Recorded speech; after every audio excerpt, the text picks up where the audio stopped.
마태복음 5장 5절의 말씀입니다. 다 같이 봉독합니다. 온유한 자는 복이 있나니 그들이 땅을 기업으로 받을 것이미요. 아멘. 온유는 적극적인 사랑입니다 라는 말씀의 제목으로 함께 은혜 나누기를 소망합니다. 우리는 지난 시간에 온유에 대한 말씀을 한번 다룬 적이 있습니다. 그렇죠? 그래서 어떤 사람은 이 온유를 Power Under Control이라고 하는 단어를 써서 설명을 하기도 했습니다. 힘 아래에 통제되고 그리고 제어되는 것, 하나님의 통제 아래에 놓여져 있는 그러한 힘들, 이러한 온유라고 하는 이 단어가 야생적인 동물에 쓰여질 때는 바로 야성을 가지고 있는 힘이 그 동물 그 자체에는 그대로 여전히 남아있지만 주인의 고삐에 의해서 그리고 주인의 다스림에 의해서 그 힘이 적절하게 사용되어지는 것, 바로 그러한 의미로서 우리가 말씀을 나눈 적이 있습니다. 근데 오늘 특별히 이 온유한 자에 대한 말씀이 한 번 더 거론된단 말이죠. 신약 성경을 히브리어로 번역한 히브리 성경을 헬라어로 번역한 그런 성경에서 가난한 자와 또 온유한 자라고 하는 이 단어가 똑같은 단어로 번역이 되었습니다. 또한 신약 성경도 히브리어를 번역할 때도 마찬가지였죠. 그래서 이것은 마태복음 5장 3절에 이야기하고 있는 심령이 가난한 자가 복이 있다라고 하는 그 가난한 자와 저 5절에서 이야기하고 있는 바로 온유한 자는 같은 사람임을 이야기해줘요. 그래서 서로 짝이 맞는 그 말씀인 거예요. 그러면 심령이 가난한 자는 천국이 그들의 것이고 또 온유한 자는 땅의 기업이 그들의 것이다 라고 하는 말씀 속에 우린 중요한 대목을 발견할 수 있죠. 하늘의 소망뿐만 아니라 이 땅의 복도 바로 그 심령이 가난한 사람, 바로 그 온유한 사람에게 주어질 것이다. 그래서 단순히 이 온유한 자라고 하는 것은 어떤 잔인하거나 아니면 억압하거나 감정이 그냥 들끓 듯하거나 그러한 사람들의 감정적인 단어에 어떤 반대말에 국한되는 것이 아니라 바로 온유한 자, 그 심령이 가난한 자, 그 사람은 이 땅에서 바로 적극적인 믿음의 삶을 사는 사람이요, 바로 이 땅의 삶의 자세가 바로 하나님을 사랑하는 마음, 하나님의 나라를 사랑하는 마음, 그리고 복음의 말씀을 사랑하는 마음으로 살아가는 바로 적극적인 사랑의 자세를 가지고 있는 사람이다 라고 말씀하고 있는 것입니다. 그래서 첫 번째 복의 심령이 가난한 자가 천국이 저들의 것이다 라고 하는 이 말씀 속의 강조점은 하나님과 나 사이의 강조점이겠죠. 내가 하나님과 그 하나님 앞에서 하나님의 도움 없이면 나는 살 수가 없는 지금 존재입니다. 실제적으로 나의 삶 가운데서도 하나님의 도움 없으면 내가 이 문제를 뛰어넘을 수가 없습니다. 내 삶을 개척해 나갈 수가 없습니다. 내 삶을 이겨나갈 수가 없습니다. 내 지금 압박을 이겨나갈 수가 없습니다. 하나님이 지혜를 주시지 않으면 하나님 내가 이 일들을 해나갈 수가 없습니다 라고 하는 그 사람, 하나님과 나 사이가 강조되어 있다면 바로 이 세 번째 복에서 온유한 자는 바로 사람들과 세상을 향해서 모든 사람과의 관계 속에서 내 모습을 이야기를 해주고 있는 거예요. 그렇다면 하나님과 나 사이가 바로 하나님을 향하여 가난한 사람이다 라고 한다면, 하나님을 사랑하는 사람이다 라고 한다면 나와 세상을 향하여, 나와 사람들을 향하여서도 어떻게 해야 돼요? 그 영혼을 얻기 위한 그러한 가난함과 겸손함과 세상에서 당하는 모든 역경과 고난과 환난과 핍박과 압박 속에서도 하나님을 향한 그 사랑 때문에 겸손함과 온화함과 부드러움과 따뜻한 사랑을 잊지 않는 바로 그러한 삶의 자세를 이야기합니다. 그래서 이 온유함이란 결론적인 말씀일 것입니다. 우리의 외형적인 폭력입니다. 잔인함, 이러한 단어들의 반대적인 그러한 용어에 불과한 것이 아니라 세상을 향한 하나님의 말씀을 가지고 하나님의 사랑을 가지고 우리가 세상에서 견디는 모든 역경과 환난 가운데 오래 참고 인내하고 겸손하고 온화하고 부드러운 적극적인 사랑을 이야기합니다. 자, 그렇다면 성경에서 다윗은 이러한 역경에 처해 있음에도 불구하고 선하신 하나님께서 끝까지 의로운 자를 보살피실 것이다 라고 하는 굳은 믿음을 가지고 있었던 것을 이렇게 고백했습니다. 시편 36편 10절입니다. 11절까지 같이 읽습니다. 시작. 주를 아는 자들에게 주의 인자하심을 계속 베푸시며 마음이 정직한 자에게 주의 공의를 베푸소서. 교만한 자의 발이 내게 이르지 못하게 하시며 악인들의 손이 나를 쫓아내지 못하게 하소서.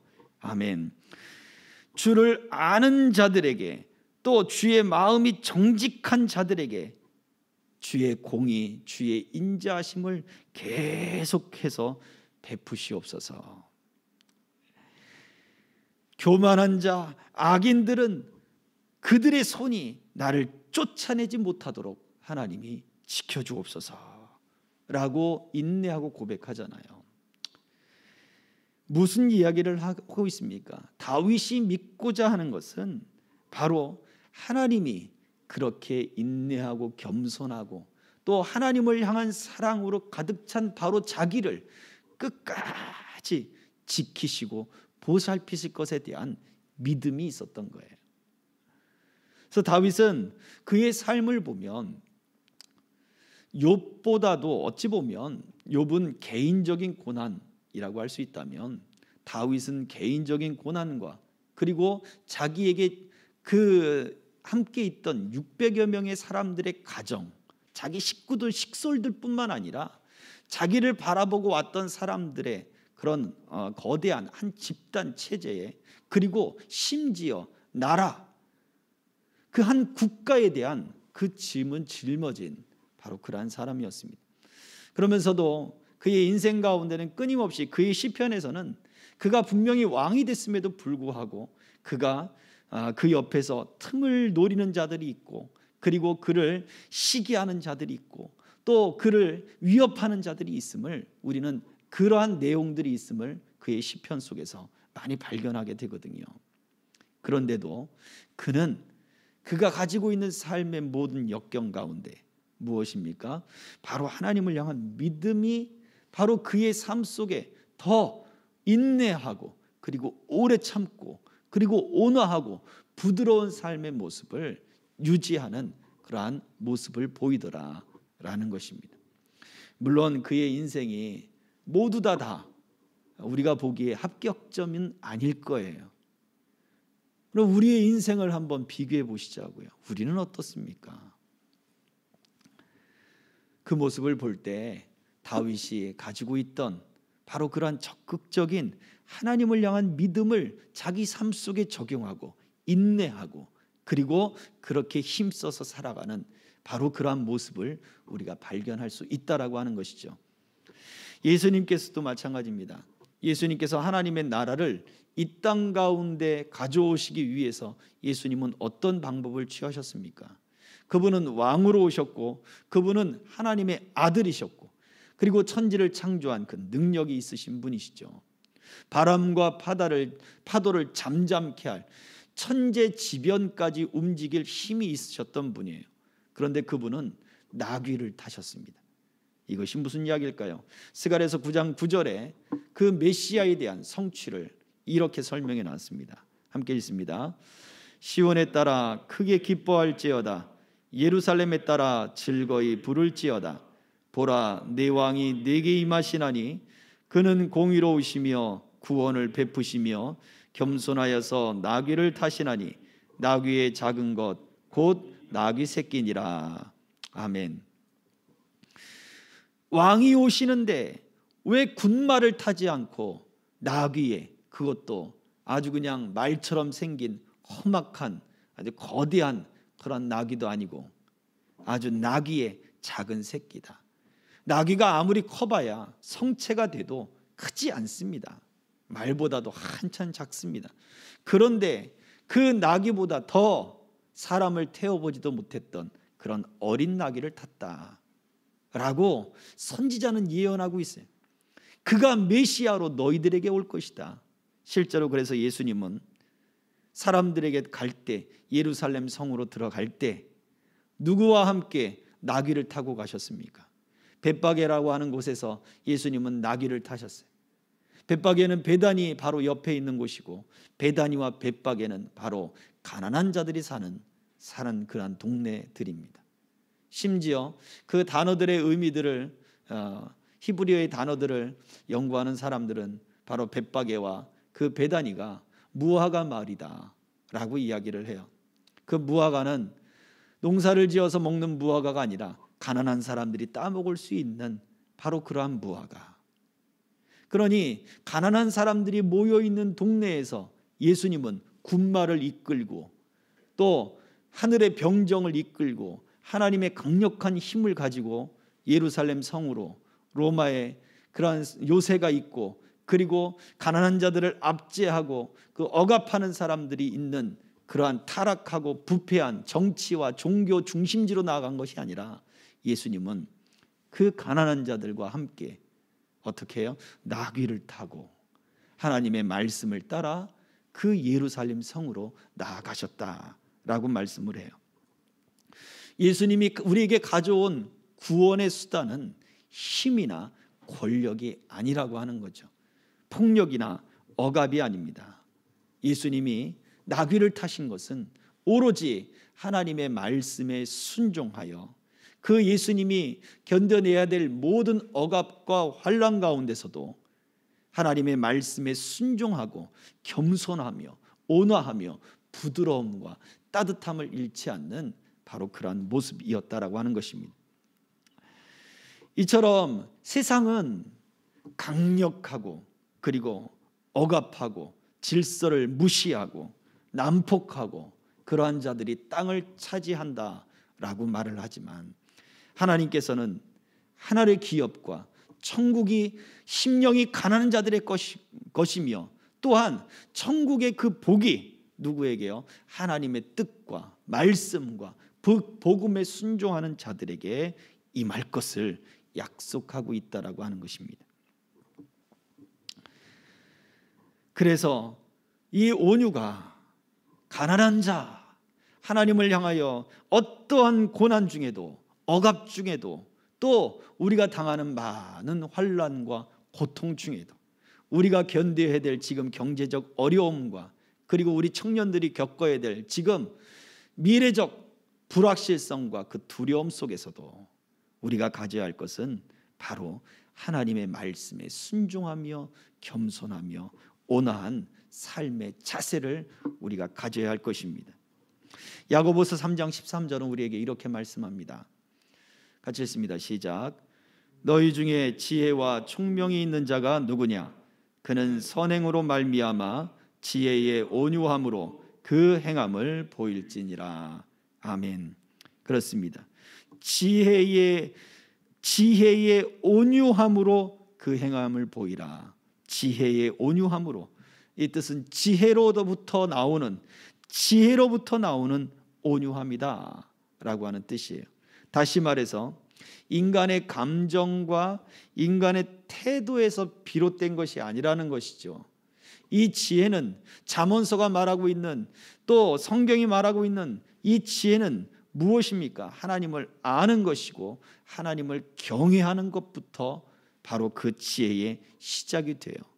그래서 지혜로부터 나오는 온유함이다라고 하는 것은 우리가 어떤 경험에서 쌓여진 지식을 이야기하는 것도 아니고 우리 인간의 감정에서 얻어지는 어떤 그런 태도들이 아니에요. 하나님을 알고 하나님을 경외하고 하나님을 믿는 사람들이 어떻게 해요? 그 믿음으로부터 나와야 되는 온유함인 거죠. 하나님을 아는 것에서부터 시작되는 삶의 자세다라고 하는 거예요. 그래서 고린도후서 4장 8절부터 10절은 우리에게 이렇게 말씀을 하고 있습니다. 고린도후서 4장 8절부터 10절입니다. 시작. 우리가 사방으로 우겨쌈을 당하여도 쌓이지 아니하며 답답한 일을 당하여도 낙심하지 아니하며 박해를 받아도 버림받지 아니하며 거꾸로 뜨림을 당하여도 망하지 아니하고 우리가 항상 예수의 죽음을 몸에 짊어짐은 예수의 생명이 또한 우리 몸에 나타나게 하려 함이라. 아멘. 참 이 바울 사도의 고백이기도 하지만 이것이 바로 우리 성도들의 삶의 모습이라고 하는 거예요. 우리가 지금 당하고 있는 일들이 사방으로 우리를 우겨싸는 일들입니다. 경제적 어려움과 그리고 직장과 그리고 이제 우리 청년들 취직 문제와 그리고 사회적 부조리 불합리 이러한 부분들. 한 청년이 그 빵 공장에서 불의한 사고를 당해서 그 한 그룹이 지금 불매 운동을 맞이하게 되는데 그 불매 운동의 주축 세력들이 지금 대학생들이죠. 왜요? 동질감이죠. 20대의 청년, 20대의 자기의 바로 자기 나이 또래의 사람이 그 불합리한 시스템 속에서 희생을 당한 거예요. 그 일들이 앞으로 벌어지지 않으리라라고 하는 보장이 없는 거예요. 우리도 사회에 나가면 저런 부조리와 불합리 속에 우리도 그 시스템 속에 들어가게 될 텐데 우리는 과연 안전할 수 있겠는가? 이것이 그들로 하여금 분노하게 만들어버리는 것입니다. 오늘 정치도 마찬가지죠.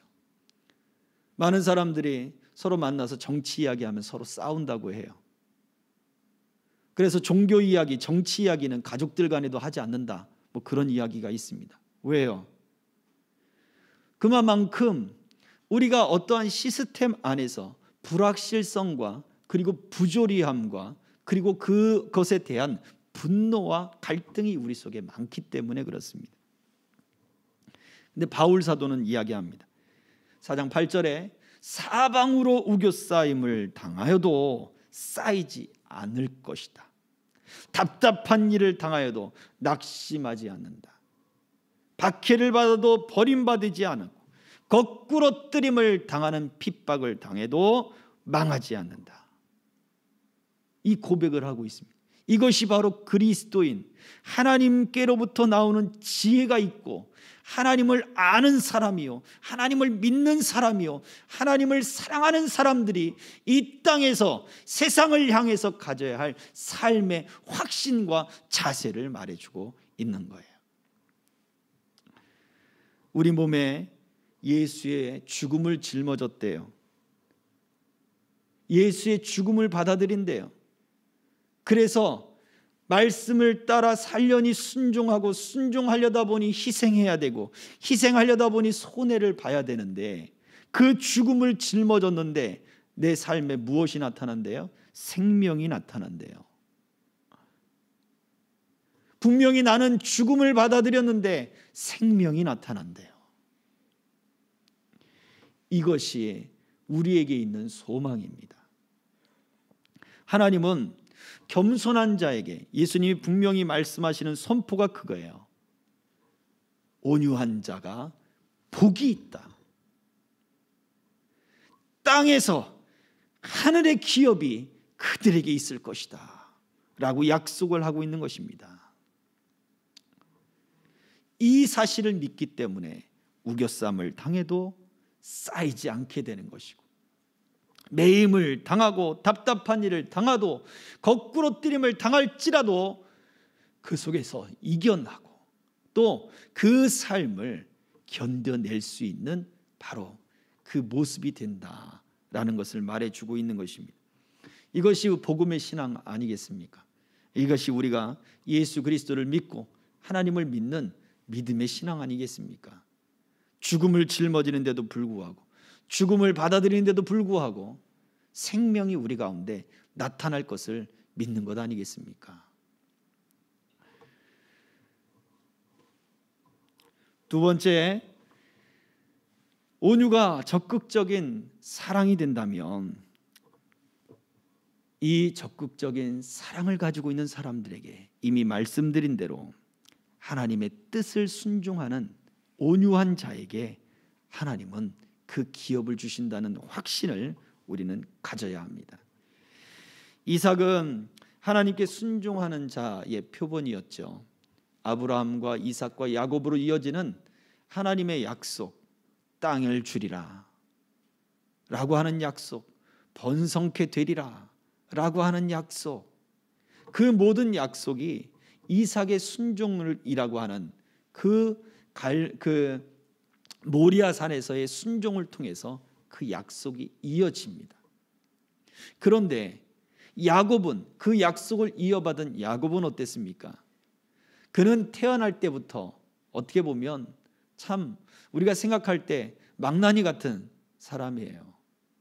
그냥 욕심이 많고 투기심이 많고 그리고 질투도 많고 그리고 열등감도 많은 사람이에요.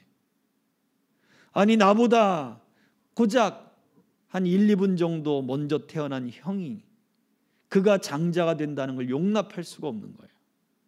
그래서 어떻게 해서든지 자기가 형이 되고, 어떻게 해서든지 자기가 장자가 되고, 어떻게 해서든지 자기가 첫째가 되고 싶은 거예요. 그래서 그는 본능적으로 형의 발 뒤꿈치를 붙잡고 태어나죠. 본능적으로 무언가를 붙잡으려고 하는 사람이었단 말이에요. 자기 인생을 무언가로, 자기가 첫째가 되고 장자가 되고 자기가 으뜸이 되고 이것을 채우려고 하는 것이 야곱의 인생의 본능 속에는 가득했습니다. 그런데 이러한 열정이 있는 사람이라면 사실은 에서와 같이 막 그 열정을 가지고 바깥으로 막 표출하고 그러한 삶을 살아야 되지 않겠습니까? 보통 이러한 욕심이 있는 사람들은 자기의 삶을, 시간들을 내버려 두지 않아요. 그냥 정말 많은 일들을 그 욕심 때문에 성취해내고 도전하고 막 그렇습니다. 그런데 야곱의 인생을 보면 분명히 그 안에는 욕심이 있는데 그 야곱은 집안에서 지내요. 그리고 어떻게 지냅니까? 자기 어머니의 장막에서 지내요. 리브가의 장막에서 지내요. 그리고 성경의 그 연대기를 추정을 해보면 야곱의 나이가 밧단 아람으로 떠날 때의 야곱의 나이가 20, 30대가 아니란 말이에요. 10대, 20대가 아니에요. 우리는 주일학교 때 야곱의 이야기를 우리가 많이 듣고 성경 공부를 하다 보니 이 야곱의 나이가 10대, 20대 이렇게 생각을 한단 말이죠. 왜냐하면 결혼도 하고 해야 되니까 20대 초반이나 또 뭐 그렇게 생각을 했단 말이죠. 그러나 절대 그렇지 않습니다. 야곱의 나이를 성경의 연대기로 추정을 해보면 약 70대가 넘는 나이가 된 거예요. 70대가 넘는 나이. 그러면 생각해 보세요.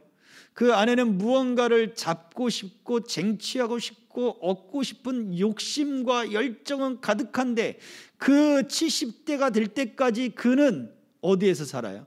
어머니의 장막 안에, 어머니의 치마폭 안에, 어머니의 그늘 안에 있는 사람이에요. 그러니 얼마나 그 성격적으로 그 어떤 심성적으로 갈등과 함께 더불어 부딪히는 것들이 많을까요?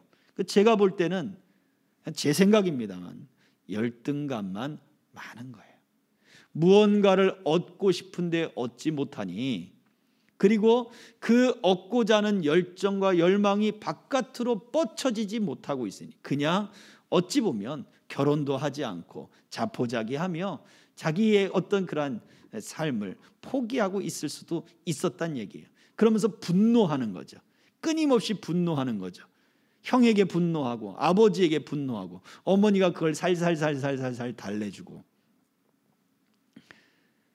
그런 삶을 살고 있지 않았을까 생각해 볼 수도 있는 것입니다. 어디까지나 제 추측이지만 바로 그런 것이죠. 그랬던 그가 달라진 계기가 있습니다. 창세기 28장 15절 16절은 그가 밧단 아람으로 떠나면서 이렇게 고백을 합니다. 같이 읽습니다. 시작. 내가 너와 함께 있어 네가 어디로 가든지 너를 지키며 너를 이끌어 이 땅으로 돌아오게 할지라. 내가 네게 허락한 것을 다 이루기까지 너를 떠나지 아니하리라 하신지라.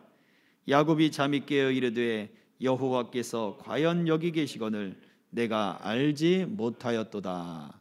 아멘. 15절은 하나님이 그에게 약속하시는 말씀이요, 16절은 야곱이 잠이 깨어서 내가 이제야 알았도다 라고 고백하는 것이란 말입니다. 하나님의 약속이 할아버지로부터 아버지에게로 그리고 나에게로 이어지고 있는 것을 내가 이제야 알았도다. 또 무엇입니까? 하나님이 여기 계시거늘 내가 알지 못하였도다. 하나님이 여기 계신 것을 내가 이제야 알았도다. 바로 이것입니다. 하나님의 약속을 알게 되고 하나님이 그와 함께 계시는 것을 알게 되었던 거죠. 그래서 야곱은 여태까지 자기가 무엇을 잡으려고 했고 자기가 채우려고 했고 자기가 성취하려고 했던 그 마음에서 벗어나 이제는 하나님이 나를 채우시고 하나님이 내게 복 주시고 하나님이 나와 함께 하시고 하나님의 약속이 나와 함께 계시고 있음을 그는 인정하고 고백하게 된 거예요. 그리고 또 무엇을 고백합니까? 하나님이 다시 이곳에 돌아오게 할 것이고 또 하나님이 약속한 이 땅에 네가 머물게 할 것이다 라고 하는 이 약속을 기억하고 이때부터 그는 달라진 삶을 보여줘요. 성경의 이야기를 쭉 읽어가면 바단 아람에 들어갔을 때 삼촌 라반의 집에서의 그 야곱은 계속해서 하나님을 고백합니다. 하나님이 주신 약속들을 고백하고 하나님이 행하신 일들을 고백하고 그리고 하나님이 어떻게 자기에게 무엇을 보여주셨는지 그리고 하나님이 어떻게 행하실 것인지 이때부터는 하나님의 일들과 하나님의 그 약속들과 하나님에 대한 이야기들을 야곱이 계속하게 되는 거예요. 물론 그것으로 끝나지 않습니다. 바단 아람에서 그 이스라엘 땅 자기의 집으로 돌아올 때 가나안 땅으로 돌아올 때 야복 강가에서 심히 고민하고 또 고민하고 고민하죠. 가족들을 다 건너가게 하고 자기는 홀로 남아서 고민하고 있는 거예요. 두렵고 떨리고 불안하고 고민되고 죽겠는 거죠. 형이 400명의 장정을 데리고 거느리고 와요. 압박감을 받는 거죠.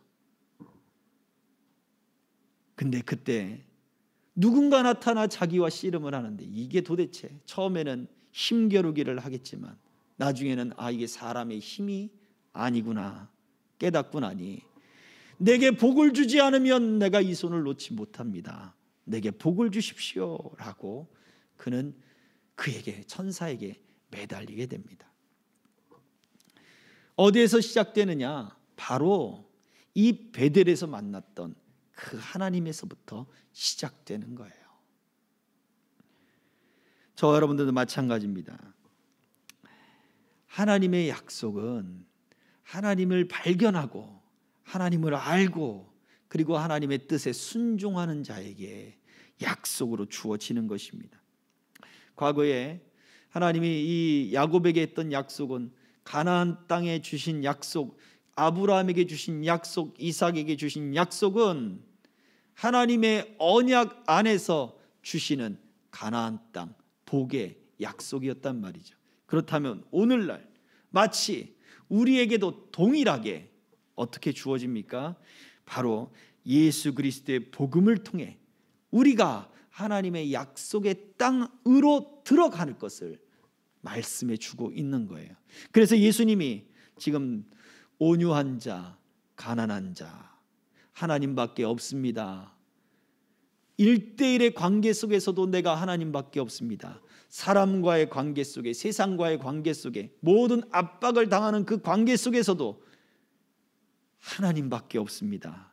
하나님이 도와주시지 않으면 해결할 수가 없습니다. 하나님이 나와 함께 하시는구나. 하나님의 약속이 나와 함께 하시는구나. 하나님이 나를 이끄시는구나. 이 믿음이 있는 사람들에게 땅이 기업으로 줄 것이다. 이 말씀을 선포하고 있는 거예요. 아브라함과 맺었던 약속처럼 또 출애굽에서 이끌어내어 가나안 땅으로 이끌어 가시는 그 모습처럼 오늘도 예수님이 복음의 말씀으로 바로 우리에게 선포해 주시는 거예요. 그래서 말씀을 정리하면 그렇습니다. 하늘의 복과 이 땅의 복이, 하나님의 나라의 복과 이 땅의 복이 예수 그리스도 그 복음 안에 있는 사람, 하나님을 더 믿고 그 말씀을 사랑하고 그 말씀을 따르는 사람들에게 주어져 있다는 것입니다. 갈라디아서 3장 29절은 우리에게 이렇게 말씀을 합니다. 같이 읽습니다. 시작. 너희가 그리스도의 것이면 곧 아브라함의 자손이요 약속대로 유업을 이을 자니라. 아멘. 저와 여러분들은 그리스도의 것입니다. 그리스도의 사람이라면 아브라함의 자손이요, 아브라함의 자손이면 하나님의 약속이 우리에게 주어질 것이라는 거예요. 그리스도의 사람은 그리스도를 사랑하는 사람들이요, 그리스도의 사람이라면 그 말씀을 순종하는 사람이요, 그리스도의 사람이라면 그 말씀대로 오래 참고 견디내는 사람들입니다. 그래서 고린도후서 6장 10절 바울 사도의 고백을 함께 고백하겠습니다. 시작. 근심하는 자 같으나 항상 기뻐하고 가난한 자 같으나 많은 사람을 부유하게 하고 아무것도 없는 자 같으나 모든 것을 가진 자로다. 아멘. 아무것도 없는 자 같고 가난한 자 같고 근심하는 자 같은데 그렇지 않다는 얘기예요. 죽음을 받아들였는데 생명이 나타나는 것처럼 우리가 그렇지 않다는 거예요. 하나님의 기업이 우리에게 약속돼 있습니다. 그 심령이 가난한 자, 또 세상을 향하여 세상의 것으로 채우지 않고 하나님의 뜻에 겸손함과 온유함으로 여러 가지 고통과 환난과 억압의 압박의 그러한 상황 속에서도 하나님의 그 뜻에 순종하고 적극적인 하나님을 향한 사랑의 삶을 살아가는 사람들에게, 이들에게 주어진 약속이, 저와 여러분들에게 하나님의 기업이, 이 땅의 복이 이렇게 나타나기를 주의 이름으로 축복합니다. 그래서 말씀을 정리해 보겠습니다. 첫 번째, 온유는 하나님과 나 자신에 대한 자세인 동시에 세상과 사람에 대한 관계 속에서의 나의 자세를 의미합니다. 심령이 가난한 자가 천국이 그들의 것이다. 온유한 자가 땅을 기업으로 받는다. 하나님과 나와의 자세뿐만 아니라 세상과 나에 대한 삶의 자세를 이야기합니다. 그래서 온유란 인격적이건 어떤 사람의 감정이나 아니면 사람의 태도나 자세에서 비롯된 그런 어떤 단어로 끝날 것이 아니라 무엇입니까? 오래 참음으로 인내하고 그리고 온화하고 부드러운 그 말씀에 순종하는 삶의 적극적인 바로 사랑을 이야기해 주고 있습니다. 바로 이러한 사람들에게 천국의 기업, 하늘의 복과 이 땅의 복이 그처럼 순종하고 하나님의 뜻에 그 뜻을 사랑하고 삶을 살아가는 사람들에게 하나님은 이 복을 주실 것을 약속하고 있습니다. 이 복을 받아 어떠한 환경에도 쌓이지 아니하며 그리고 근심하는 자 같으나 기뻐하게 되고 또 아무것도 없는 자 같으나 모든 것을 가진 그러한 믿음에 부요하고 삶에 부요하고 넉넉하고 온유하고 부드러운 저와 여러분들의 삶이 되어지기를 주의 이름으로 축복합니다. 기도하겠습니다. 이 시간의 말씀을 생각하며 하나님 앞에 기도합니다. 하나님, 내가 많은 것을 가졌는데 조급하고 또 내게 많은 것을 주셨는데 내가 늘 가난하고 궁핍한 것이 아니라 하나님 때문에 지금 내가 없는 것 같지만 부유하고 하나님 때문에 지금 내가 넉넉하고 하나님 때문에 지금 내 삶 속에 하나님 풍성하고 따뜻함과 그런 아버지 겸손함이 내 모든 상황 속에서도 나타나게 하여 주시옵소서. 네, 말씀들을 생각하며 같이 함께 기도하겠습니다. 할렐루야. 살아계신 아버지 하나님, 은혜와 사랑을 감사합니다. 주여, 이 약속의 말씀들과 은혜들이 하나님 우리 가운데 하나님 가득하기를 소망합니다. 주님, 은혜 가운데 주님 우리를 붙잡아 주시고 인도하여 주시어서 아버지 하나님, 우리가 하나님의 기업과 또 아버지 이 땅의 소망들이 하나님 그 온유한 자, 가난한 자, 그 심령이 하나님께로 향하는 자, 하나님의 도움이 없으면 주님 살 수 없는 자, 그리고 이 땅에 주어진 모든 환경 속에서도 오직 하나님의 말씀에 겸손하며 순종하며 하나님의 복음을 받아들이며 그 복음의 뜻대로 살기를 하나님 아버지 그렇게 힘쓰고 애쓰는 자에게 주신 이 약속인 것을 기억하고 아버지 기업의 약속들이 땅의 기업이 우리들에게 주어졌음을 우리가 온전히 믿는다면 아버지 하나님 우리 안에 넉넉함이 사라지지 않게 하시고 온함이 사라지지 않게 하시고 우리가 아버지 세상을 향하여 믿음으로 이기는 자들 되게 하여 주시옵시고 아버지 하나님 쌓이지 않고 쫄아들지 않고 주님 우겨싸임을 당하지 않고 슬픔에 잠식되지 아니하게 하시고 기뻐지게 하시고 주여 평안하게 하시고 주여 너그러지게 하시고 주여 억압하던 모든 짐들이 풀어지게 하시고 가벼워지게 하시고 예수 안에 즐거워하게 하시고 아버지 충만하게 되는 역사가 있게 하여 주옵소서. 예수 그리스도의 이름으로 기도하옵나이다. 아멘. 살아계신 아버지 하나님, 수고하고 무거운 짐진 자들을 다 불러주시는 우리 주님의 그 사랑과 은혜 가운데 내가 들어가기를 소망합니다. 아버지여, 우리 마음을 쉽고 가볍게 해주고 부드럽게 해주고 온화하게 해주시는 우리 주님의 그 약속이 그 심령이 가난한 자, 천국을 바라보는 자, 하나님을 사랑하는 자, 우리 주님께 속한 모든 자에게 약속이 주어졌음을 주님 오늘 말씀을 통하여 다시 한번 주님 되새겨 봅니다.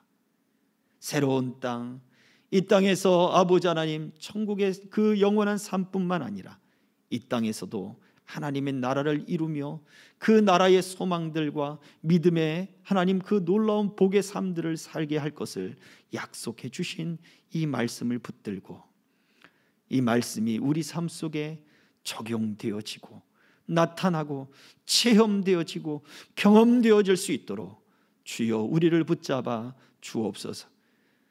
지금 현시에 하나님 삶을 살아가는 우리 성도들, 우리 청년들, 학생들, 하나님 주의 도움이 필요합니다. 하나님의 도움 없이면 지금 우리가 주님 살아갈 수 없는 그런 압박을 받는 환경들입니다. 그러나 이 모든 상황 속에도 쌓이지 않게 하시고 답답해지지 않게 하시고 궁색해지지 않게 하시고 더 부드럽게 하시고 충만하게 하시고 기쁨이 있게 하시고 온화하게 하시고 겸손하게 하시고 주를 사랑하는 이 믿음의 역사가 더욱더 힘있게 하나님 나타날 수 있도록 이끌어 주옵소서. 주님을 사랑하며 그 말씀을 순종하는 것을 사랑하며 하나님의 약속들을 사랑하며 이 모든 것들을 인내하며 주여 이겨낼 수 있는 믿음과 은혜를 허락하여 주옵소서. 예수 그리스도의 이름으로 기도하옵나이다. 아멘.